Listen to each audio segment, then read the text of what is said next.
আসসালামু আলাইকুম বন্ধুরা, আশা করি সবাই ভালো আছেন। এখানে ঢাকারই একটা অংশ, ঢাকা নদী বন্দর সদরঘাট বলা হয়। এখানে আজকে 15 কিলোওয়াট অন গ্রিড সোলার সিস্টেমের একটা কাজ সম্পূর্ণ করলাম।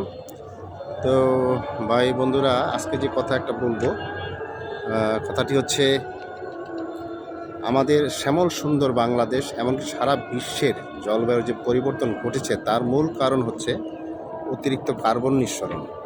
এই অতিরিক্ত কার্বন নিঃসরণের কারণে জলবায়ুতে বিরূপ প্রভাব পড়ছে, যার কারণে আমাদের দেশ তথা সারা বিশ্ব, এমনকি বৈশ্বিক আবহাওয়া আজ হুমকির মুখে। তাই এর থেকে পরিত্রাণ পাওয়ার জন্য এবং ক্রমবর্ধমান বিদ্যুৎ চাহিদা মেটানোর জন্য নবায়নযোগ্য জ্বালানির ব্যবহার করার পরিকল্পনাকে আসলে আমরা অনেক আন্তরিকভাবে স্বাগত জানাই। আর এই নবায়নযোগ্য জ্বালানির মধ্যে সোলার ব্যবস্থা হচ্ছে সবচেয়ে সহজ এবং উত্তম ব্যবস্থা। নবায়নযোগ্য জ্বালানির নীতিমালা ঘোষিত লক্ষ্যমাত্রা বাস্তবায়নের যে লক্ষ্য, তা হলো জিরো কার্বনে যাত্রা। আমরা যদি আগামী 10 থেকে 15 বছরের মধ্যে আমাদের টোটাল পাওয়ারের 40% নবায়নযোগ্য জ্বালানি থেকে গ্রহণ করতে পারি, তাহলে হয়তো এই লক্ষ্যমাত্রা পৌঁছানো সম্ভব হবে।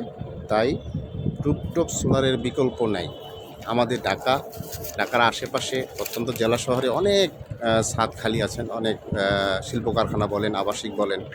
এই ছাদগুলোকে আমরা যদি প্রপারলি ইউজ করতে পারি সোলারের মাধ্যমে, তাহলে দেশের বিদ্যুৎ ব্যবস্থা যেমন স্ট্রং হবে, সেভাবে ঠিক তেমনি বৈশ্বিক যে আবহাওয়াটা, যে জিরো কার্বনের যাত্রা, কার্বন নিঃসরণের যে